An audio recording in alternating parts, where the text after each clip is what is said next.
Working at IHOP wasn't the most glamorous job, but the people made it feel like a second family.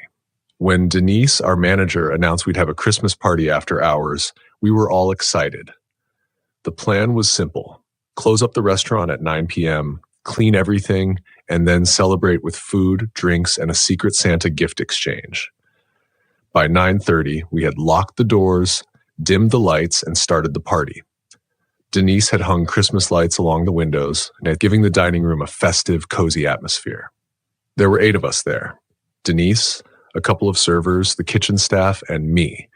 We were laughing, eating, and exchanging gifts when something strange happened. A loud knock echoed from the front door. The closed sign was clearly displayed, and the parking lot was empty, so we were all surprised. Denise went to check and peered outside, but no one was there. She joked about it being Santa Claus and came back to the table, but about 15 minutes later, the knocking started again, this time louder. A few of us exchanged uneasy glances.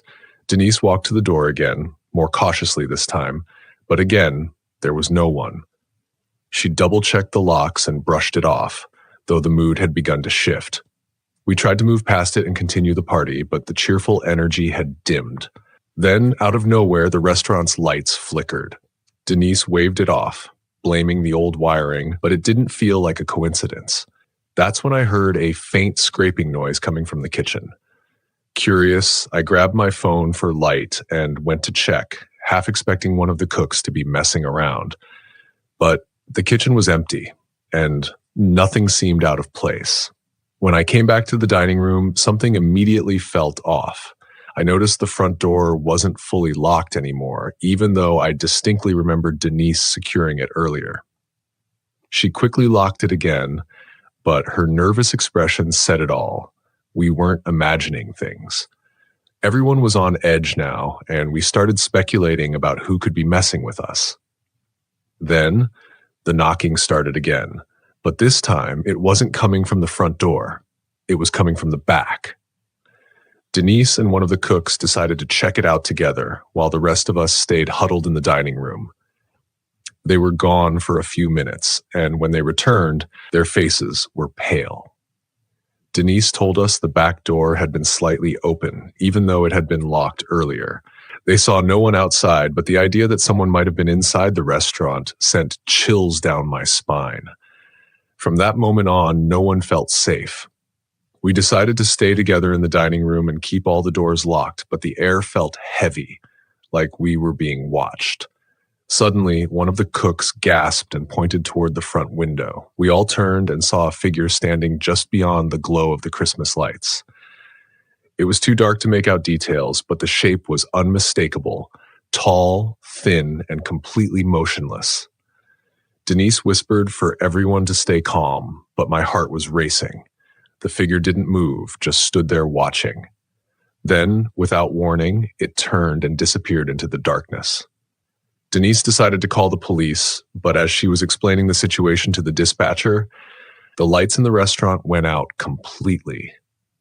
We scrambled to turn on our phone flashlights, the beams cutting through the pitch-black room.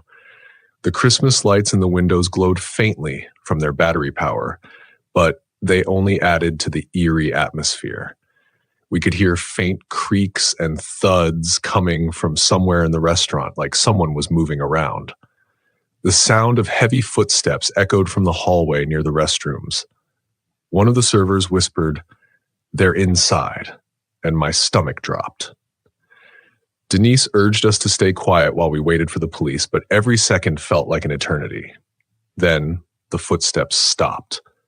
For a moment, everything was silent except for our heavy breathing. Suddenly, there was a loud crash from the kitchen. It sounded like a tray of dishes had fallen, and it was enough to send us all into a panic. Denise grabbed a broom, the closest thing to a weapon she could find, and positioned herself near the dining room entrance. I felt completely helpless, clutching my phone and praying the police would arrive soon. Just as I thought things couldn't get worse, we heard a raspy, distorted voice coming from the back of the restaurant.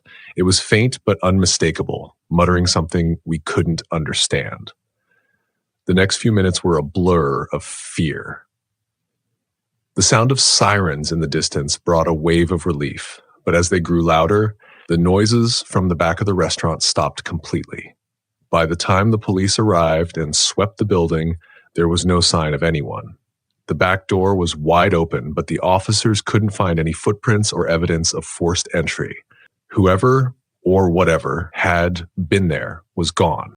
We never got an explanation for what happened that night. The locks were checked and found to be in working order, and no one reported seeing anything suspicious in the area. The only thing we were left with were our memories of that eerie figure outside the window and the unshakable feeling of being watched. Even now, years later, I can't walk into that IHOP without feeling a chill.